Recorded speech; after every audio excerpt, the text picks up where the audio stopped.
Good afternoon, this is Bob from Trade Genius. It's the 24th of May and it's Tuesday, and I just want to do a market recap for you. And it was an incredible day. As I said yesterday, we expected the market to push higher, and it did not disappoint. And in fact, within a week it went from being way oversold to now it's getting up there to be overbought. But this you got to be careful of because it may embed here and we may keep pushing up. But my suspicion now is that this move was so big that we may just like do this kind of a move into the holiday week. But it's no, if you short, you're absolutely day trading it short because there's too much moves in the currencies to short this thing. A lot of money was moving into the market today from Europe because the euro was falling against the dollar, and I think it's going to make this move more secular than just a up today down tomorrow kind of move. But we'll see. I think shorting is probably the losing proposition right now.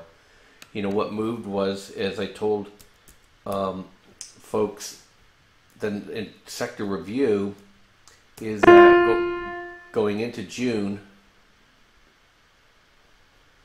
Going into June, you have a bias to the upside in financials, and also because we're going into the Fed meeting, is that financials are actually going to do better with a higher interest rate environment on the short end, and you're starting to see that they're starting to sniff this out.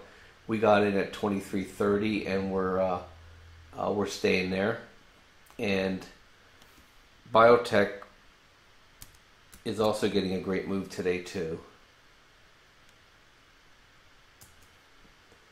And what we have here is I think this is also going to be a move. I was telling everybody last week that we got a W pattern forming. It hit, it consolidated, and then boom. And so XBI is something we're going to hold. I think it's going to attempt to at least recover these recent highs, 59 area. But I think it's going to go beyond that, and I think it's going to keep pushing higher. So we have quite a few biotech stocks that we own: PACB, INO, and AIMT, as well as XBI. So so we're positioned for this move. And then the Mac Daddy, of course, was our stock and trade was XIV, and XIV, pretty much exploded today, and it went from in the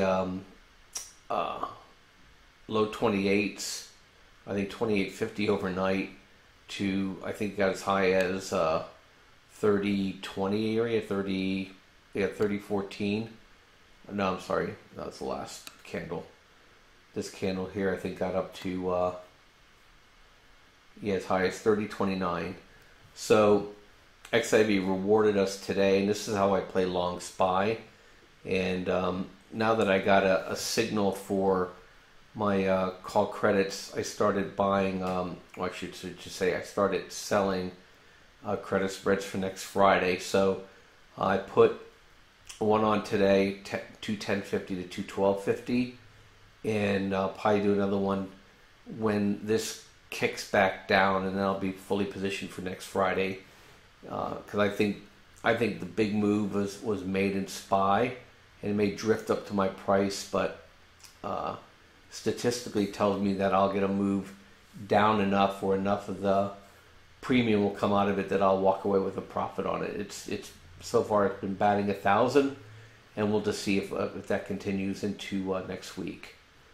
So anyway, looking forward is, I think, silver I talked about in terms of when to buy it in an earlier video. It's starting to sneak down towards our pricing area.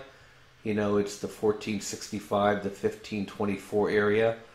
So if it hits this fib line here, it wouldn't hurt you to go ahead and put a position on, but don't do a full position on it yet, and then wait for the gap fill. If we get a buy signal in the meantime, then we'll call it, and then you can add to then. But we're getting close on silver. Probably another, who knows, maybe grind down for another couple days or a week here before we get our first position in. And I think that's all I'm going to talk about today. So have a great night, and I'll Catch you guys all tomorrow. Bye bye.